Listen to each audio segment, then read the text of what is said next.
Sophie Bennet was used to quiet days. She liked the calm things in life, books, tea, and rainy weather. That afternoon, the sky over Seattle wore a soft grey veil, and rain tapped gently against the tall windows of the little bookstore cafe. Sophie had been working there for 3 years, long enough to know the scent of old pages, like an old friend. She loved the way people's faces lit up when they found the book they didn't know they needed, and the peace that came from being surrounded by shelves full of other people's worlds. The shop was unusually still that day. Sophie was kneeling in the fiction section, restocking a bottom shelf, when she noticed a book had slipped down behind the wooden case. With a soft sigh, she tucked a strand of chestnut-brown hair behind her ear and bent to reach for it. Her fingers stretched as far as they could, almost brushing the spine, when a voice behind her broke the silence. "You always talk to bookshelves." Startled, Sophie straightened quickly, nearly bumping into someone. It was Ethan Cole.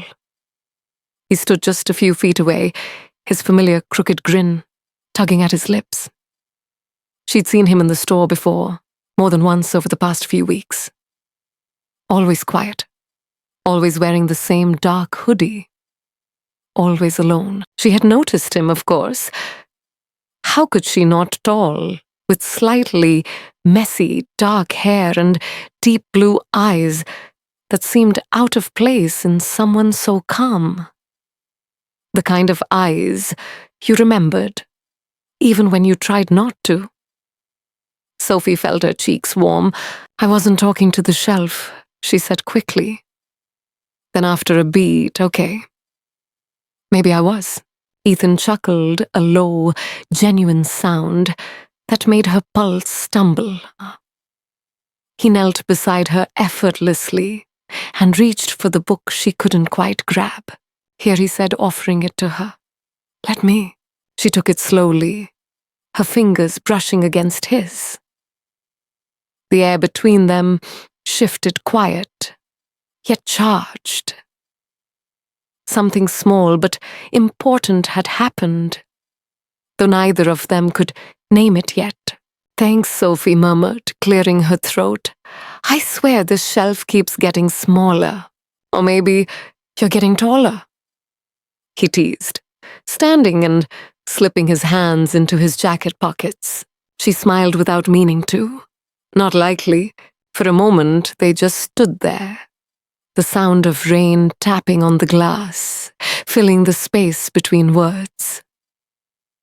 The shop felt warm and suspended in time, as if the world had decided to pause for a moment.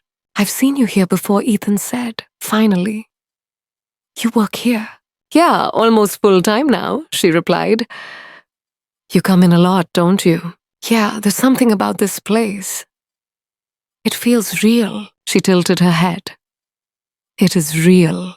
I mean, like it doesn't pretend to be something else, it just is." Sophie liked that answer more than she wanted to admit. Ethan stepped back slightly, giving her space. "Well, I'll let you get back to saving fallen books." She nodded, watching as he wandered toward the shelves in the back. His fingers brushed lightly across the spines, as though greeting old friends. No rush. No phone in hand. He seemed like someone who actually saw the world around him. Sophie tried to return to her task, but her mind wouldn't settle. Why had her heart leapt when she turned and saw him? She barely knew him, just a name, a face, a smile glimpsed from behind the counter. Yet there was something in the way he looked at her. Not flirtatious, but curious. Like he genuinely wanted to know who she was. The rest of the afternoon passed slowly. Ethan didn't say anything else, but he stayed in the store for a while, reading quietly in a corner with a cup of coffee. When he finally left, he gave her a small nod on his way out. Nothing dramatic yet, it lingered. That night, walking home with her coat pulled tight against the drizzle, Sophie found herself thinking of him. Ethan Cole. Who was he really? Why did he seem like someone who carried a library of unspoken stories inside him? And why did her heart feel as though it had just taken its first deep breath in years? Simply from being near him. She didn't know it yet, but this was the beginning. The quiet moment when everything started to shift. The simple act of bending down to pick up a book had brought Sophie Bennett face to face with someone who would quietly alter the course of her life. It hadn't felt like fate in that moment, just another quiet beat in another quiet day. But love doesn't always arrive with fireworks. Sometimes it comes wrapped in silence, in a laugh, in a glance, in the brief brush of a hand passing you a forgotten book. Sophie had always believed in stories. She just never thought she'd walk right into one of her own. The very next day, Ethan Cole walked into the bookstore again. Sophie was arranging bookmarks near the register when she saw him step through the door, rain still dripping from his jacket. But this time, he wasn't empty-handed. He carried 2 coffee cups. Without a word, he set one down in front of her. "Thought you might need this," he said with a small, almost shy smile. Sophie looked down at the cup, then back at him. "How did you know my order?" "I asked yesterday when you weren't looking." She laughed softly. "So, you're sneaky." "Only when it comes to caffeine," he replied, his eyes holding hers a second longer than necessary. From that day on, it became a quiet ritual. Every few days, Ethan would appear near closing time, sometimes with coffee, sometimes with a strange little story about something that had happened on a job site or a recommendation for a book he'd just finished. He wasn't loud or flashy, but there was something steady about him. He noticed things. He listened. He'd sit at the small table in the back, always facing her, though he rarely said much when others were around. Sophie found herself watching the clock in the evenings, wondering if he would come in. On the nights he didn't, she felt a hollow sort of absence she couldn't explain. Their conversations began with small talk, books, music, the weather, but slowly drifted into deeper waters. She learned he was a carpenter, traveling around the Pacific Northwest building custom furniture for local businesses. He stayed in one city for a few months, then moved on. "That must get lonely," Sophie said one evening. Ethan shook his head. "I like the freedom. No roots, no expectations." She stared at her hands. "I used to want that kind of freedom." He raised an eyebrow. "Used to?" She nodded. "There was a time I wanted to leave this city, travel, be someone different. But life happens." He waited quietly, as if he knew there was more. "I was engaged once," she admitted after a pause. His name was Daniel. He was kind, dependable. We had everything planned, a house, kids, the future all mapped out. But one day, I realized I wasn't in love with the life we were building. I was just in love with the idea of being loved. Ethan didn't answer right away. When he finally spoke, his voice was soft. "That's brave, walking away from something safe." "It didn't feel brave," she murmured. "It felt like I failed." Maybe he said slowly, "It was the first time you chose yourself." Those words stayed with her. Over the next few days, things between them grew warmer, softer. Ethan began helping her close the shop, picking up books, wiping tables, making her laugh when the long day caught up with her. One night he showed her a photo of a table he'd built from salvaged wood. The grain was rich with curves and knots, each one telling its own story. "I love building things that last," he said, watching her reaction. She studied the photo. "Do you ever stay long enough to see people use them?" He shook his head. "Usually I'm gone before the paint dries." She wasn't sure why that made her chest ache. One evening, just before closing, Sophie was restocking a shelf. She bent to grab a book from the bottom row, unaware that Ethan had walked in. When she straightened, he was right behind her. Their eyes met. Neither moved. The air between them grew small and close, intimate. "I didn't come for coffee tonight," he said finally. Her voice was barely above a whisper. "No," he shook his head once. "I came for you." The room felt almost too quiet. The sound of the rain, the scent of books, the faint cinnamon drifting in from the cafe. It all seemed to fade into the background. Ethan Cole took a slow step closer. "I keep telling myself I shouldn't get too close, that I'll be gone soon, that you deserve more than a guy who builds things and then disappears." Sophie's heartbeat thudded in her chest. "Then why are you here?" she asked softly. He reached out, tucking a loose strand of her hair gently behind her ear. "Because I can't stay away." Her thoughts spun a tangle of hope and fear. She'd kept her heart guarded for so long, yet this felt different. It wasn't rushed or forced. It had grown quietly, like a flower opening in the rain. And still that quiet voice in her mind warned her to be careful. He would leave. He always left. But looking at Ethan now, with his hand so close and his gaze so honest, Sophie wondered if maybe this was the kind of love you didn't plan for.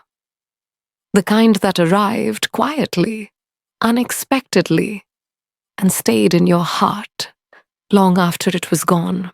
And in that moment, she didn't pull away. She let herself feel it, even if it might hurt later. Because for the first time in a long while, Sophie Bennett didn't feel alone. It was late, almost closing time. Sophie stood at the counter, watching the rain trickle down the bookstore window. The store was nearly empty. The only sounds the low hum of the heater, the faint turning of pages from somewhere in the back, and the steady ticking of the old wall clock. She bent to retrieve the tip jar that had rolled under the counter.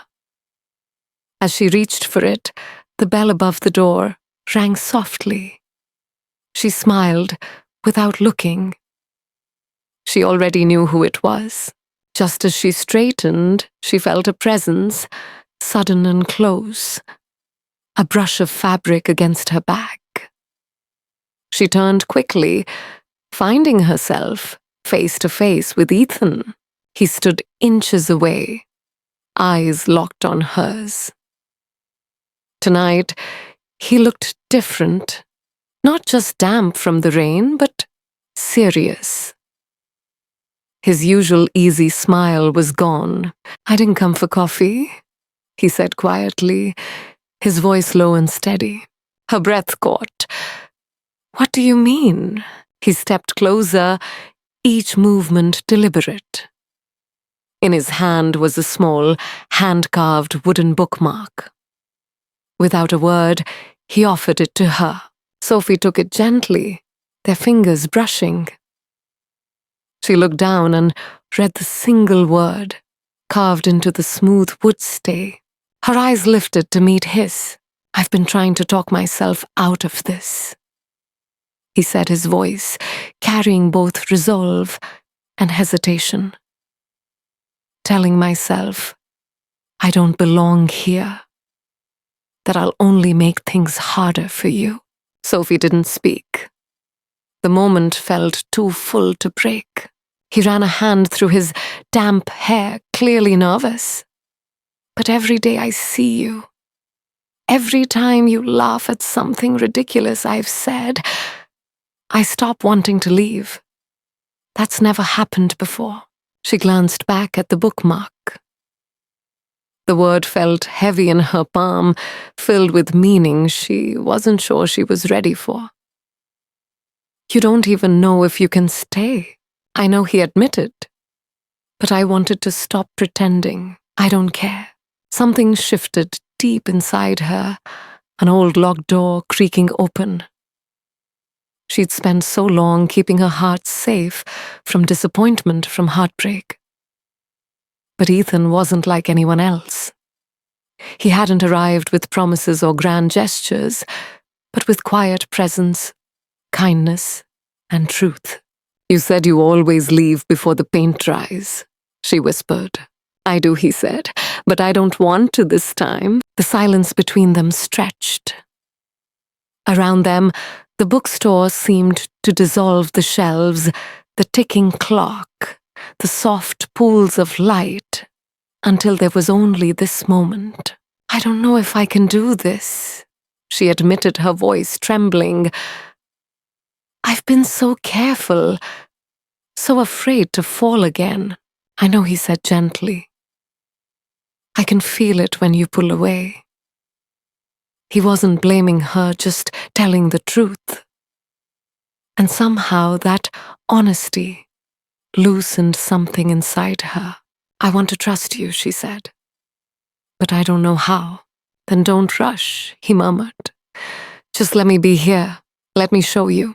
His fingers closed around hers, not tight, not demanding, just warm and steady. Sophie looked at their hands, then into his eyes. She could see it. He meant every word. Maybe it wasn't the forever promise she used to dream of. Maybe it wasn't perfect, but it was real. And sometimes, real is better than perfect. I'm scared, she whispered. So am I, he replied. But that doesn't mean it's not worth it. Outside, the rain kept falling. Inside, Sophie took a slow breath and nodded. Not a big nod, just enough. They didn't kiss. Not yet. There was too much between them to rush it. Instead, they simply stood there, hand in hand, bathed in the soft light of the bookstore, while the storm murmured outside.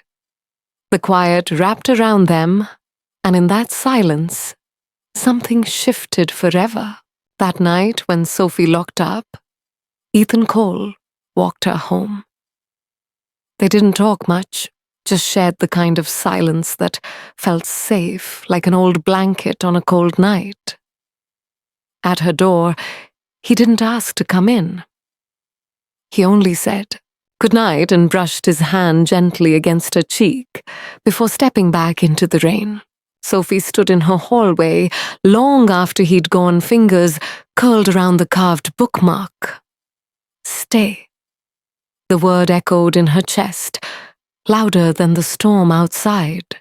The days that followed felt different. Softer. Warmer. Sophie woke thinking of Ethan and drifted to sleep with the sound of his voice in her head. They didn't label what was happening. There were no heavy talks about definitions or destinations. But something real had begun, quiet, careful, like the turning of a fresh page. Ethan still came by most evenings, sometimes with coffee, sometimes just with his presence. They would talk, laugh, share silences that no longer needed filling. He showed her photos of a workshop he'd set up in a friend's garage on the edge of town. He was building a dining table for a family who had lost everything in a fire. They want something that feels like home again, he told her. Sophie loved listening to him talk about his craft. He wasn't just a man who built furniture. He built stories. Every curve of wood, every knot, every nail carried a piece of him. His hands spoke, even when his lips didn't. One afternoon they were sitting cross-legged on the bookstore floor, sorting through a box of donated poetry books, when she asked, "Do you ever wish you had roots somewhere?" Ethan paused, his hands resting on a worn copy of Robert Frost. "Sometimes. But roots mean responsibility. They mean staying, even when things get hard." "And you're afraid of that?" she asked gently. "I'm afraid of getting it wrong," he said. "Of hurting someone. Of making promises I can't keep." Sophie nodded slowly. "Me too." He reached for her hand, not gripping, just holding it, lightly, like a quiet reassurance that he was still there. They hadn't kissed yet, not because they didn't want to, but because the space between them was already so full. They were both healing, carrying scars they didn't often show. And sometimes love grows better when it's given room to breathe. But the silence didn't last forever. One night a week before Ethan's project in the city was set to end, he walked her home as usual. The air was cold, the sky glittering with stars. At her door, Sophie turned to say goodnight, but Ethan didn't move. "I've been offered a job in Vancouver," he said quietly. Her heart sank. "That's far. They want me there in 2 weeks." There it was, the thing she had quietly feared.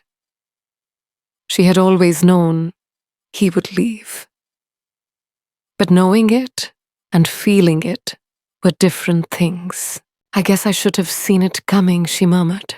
Looking away, Ethan reached for her hand. "Sophie, don't do that. Don't pull away." "What do you want me to say? That I'm fine? That I understand? Because I don't. I don't understand how something can feel this right and still have an ending." "It doesn't have to be an ending," he said, stepping closer. "I don't want it to be." "Then what is it?" she asked, searching his face. He looked scared, not of her, but of the truth in his own feelings. "I don't know. I've never felt like this before. You're not just another stop for me, Sophie. You're the first place that's made me wonder what staying could feel like." Her heart broke and healed at the same time. "I don't want to be someone's maybe," she whispered. "I've done that before. I want to be someone's choice." He was quiet for a moment. Then softly, I don't know what the future looks like, but I know I'm not ready to walk away from this. Not from you." He leaned in slowly, giving her time to pull away if she wanted. But she didn't. Their lips met gently, like a question. Then again, like an answer. It wasn't hurried or desperate. It was deep, layered, with everything they hadn't yet said.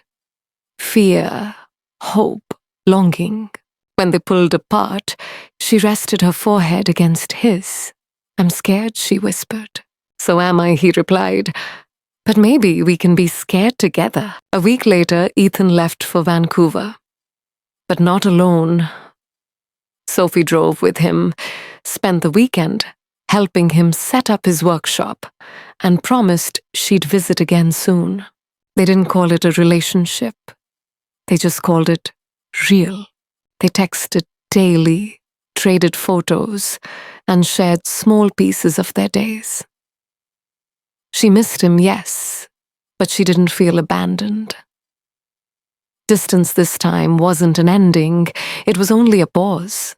A month later, Ethan walked into the bookstore, just before closing, holding a bag of her favorite pastries and a carved wooden sign that read, "Home is wherever you are."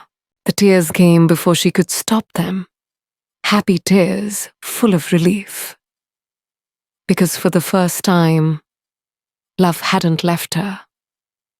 It had returned, and in the quiet shelter of that bookstore, with the scent of coffee and old pages all around Sophie, finally understood sometimes love doesn't need grand speeches or perfect timing. Sometimes it just needs two people brave enough to stay. When walking away would be easier, and Ethan stayed.